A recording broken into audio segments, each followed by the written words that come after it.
Welcome to Talk Fluent English, the place where English becomes real, natural, and useful. Hello, welcome everyone. Welcome back to Talk Fluent English. We're really happy you're here with us today. If this is your first time listening, don't forget to subscribe, like, and share this episode with someone who wants to speak English more naturally.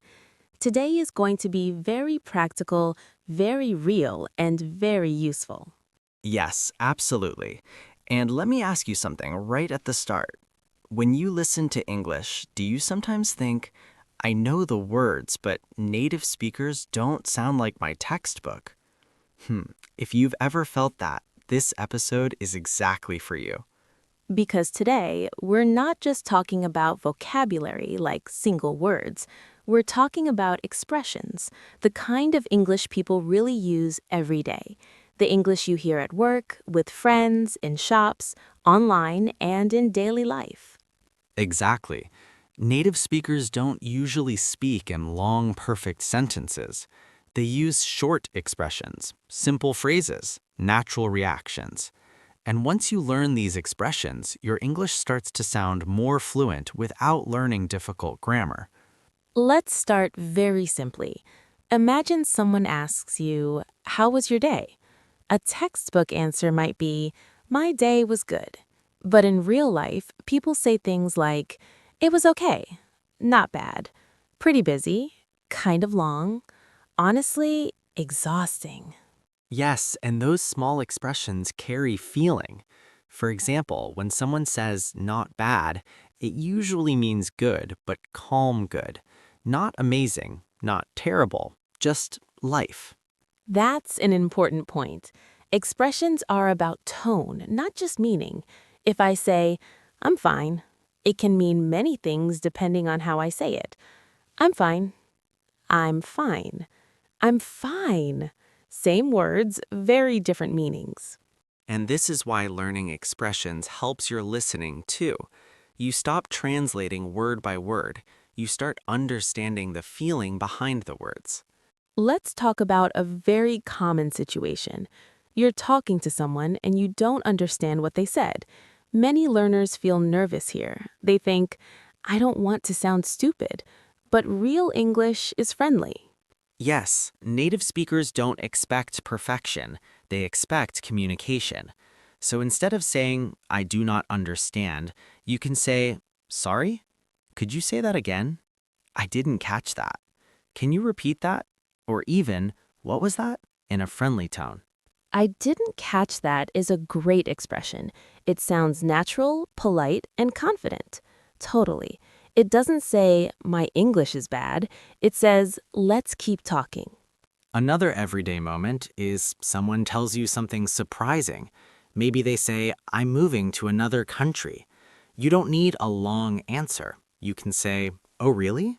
No way. That's exciting. Wow, that's big news. And these expressions keep conversations alive. If you stay silent, the conversation dies. If you react, even with one short phrase, the conversation continues. Let's talk about agreement. In textbooks, you learn, I agree. But in real English, people say, exactly, totally. Yeah, I know. That's true. Fair point. Fair point is a very natural expression, especially in discussions. It means, "I understand your idea and it makes sense." Even if you don't fully agree, it keeps things friendly. Now let's talk about daily problems, small problems, like being tired, busy, or stressed. People don't usually say, I am very stressed today. They say, I'm worn out. I've got a lot going on. I'm a bit overwhelmed. I need a break. And notice how often people say a bit tired, a bit busy, a bit stressed. This makes the sentence softer and more natural. Yes, English loves softening language. It sounds polite and realistic. Even complaints are often soft. Instead of this is bad, people say it's not great. Let's move to another very important area, starting conversations. This is where many learners freeze, but everyday English starters are very simple. Things like, hey, how's it going? Long day, huh? Busy today? Can you believe this weather? These are not deep questions, they are doors. Exactly. Conversations don't need to be deep. Short, friendly exchanges are powerful. Even saying hey with a smile can start a conversation. Now let's talk about expressions for thinking. When you need a second to think, you don't need silence. You can say, let me think. That's a good question. I'm not sure. Give me a second. These expressions are very important because they give you time. Silence can feel uncomfortable, but these phrases keep the conversation flowing while your brain works. And native speakers use them all the time, all the time. So when you use them, you sound more natural, not less. Let's talk about ending conversations naturally. This is another area learners struggle with. You don't need a long goodbye speech. People say, anyway, well, I should get going. It was nice talking to you. Catch you later. Anyway is a powerful word. It signals a transition.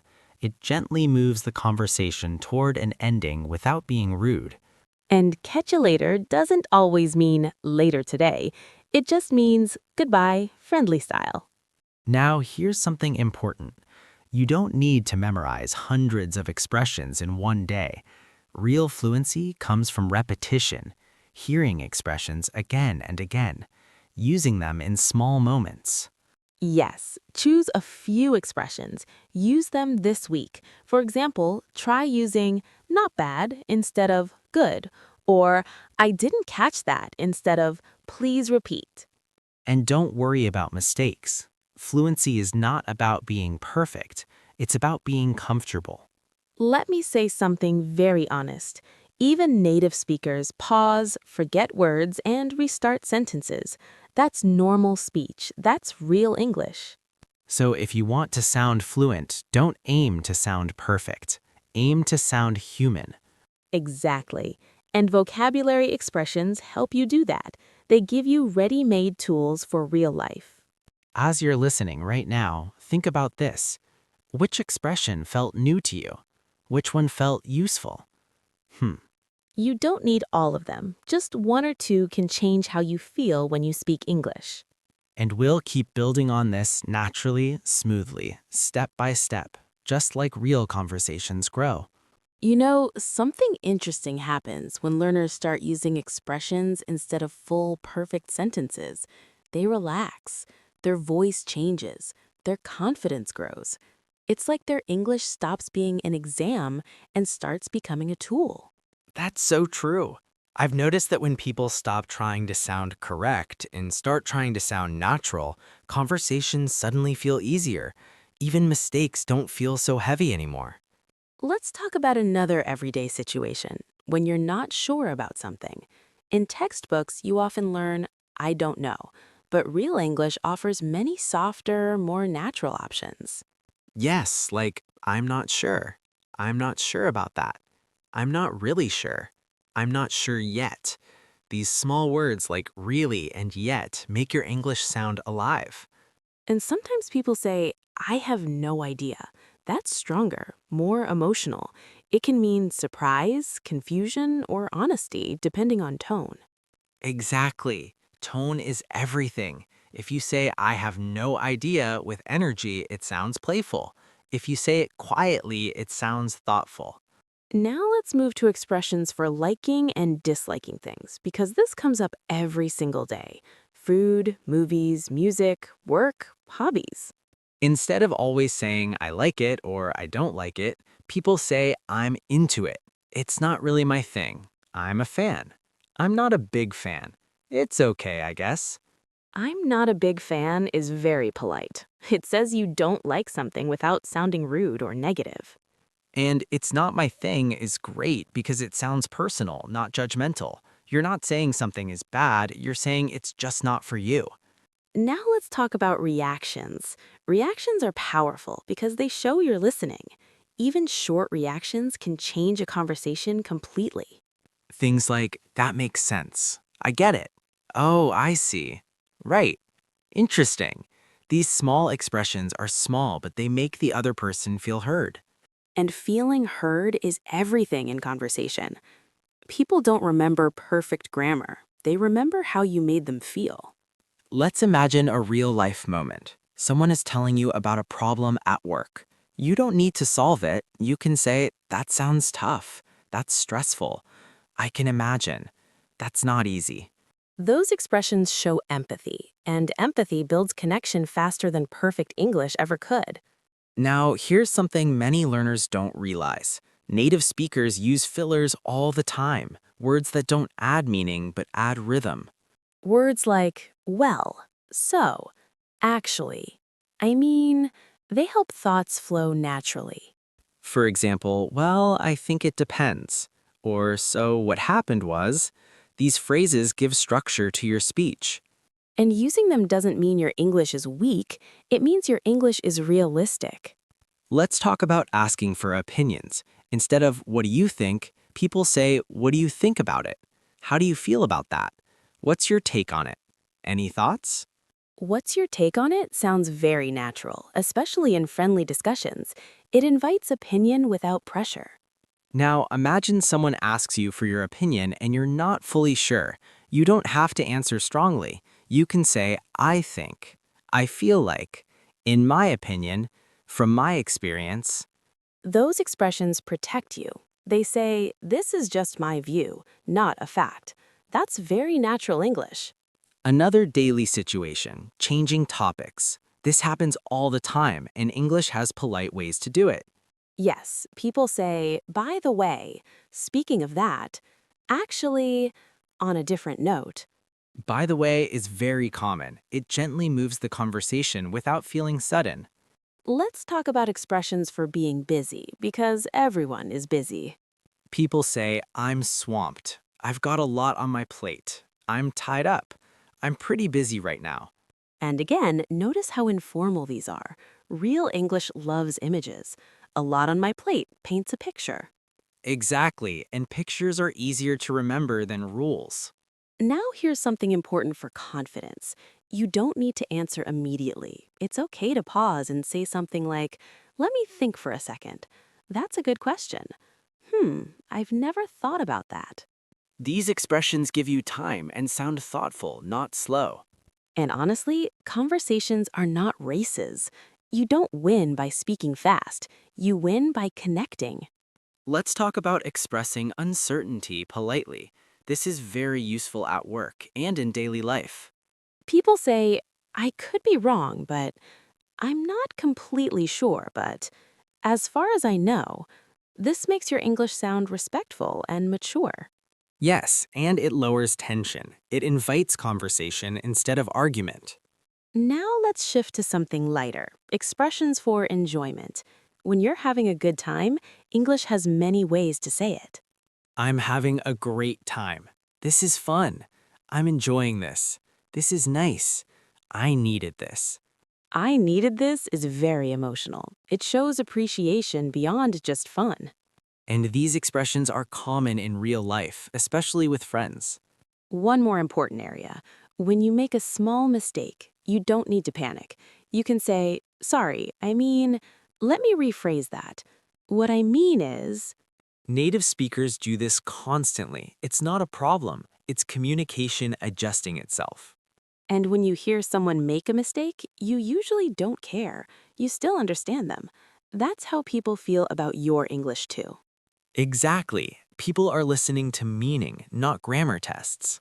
So as you're listening now, think about real moments in your life, at work, at school, in a shop, with friends.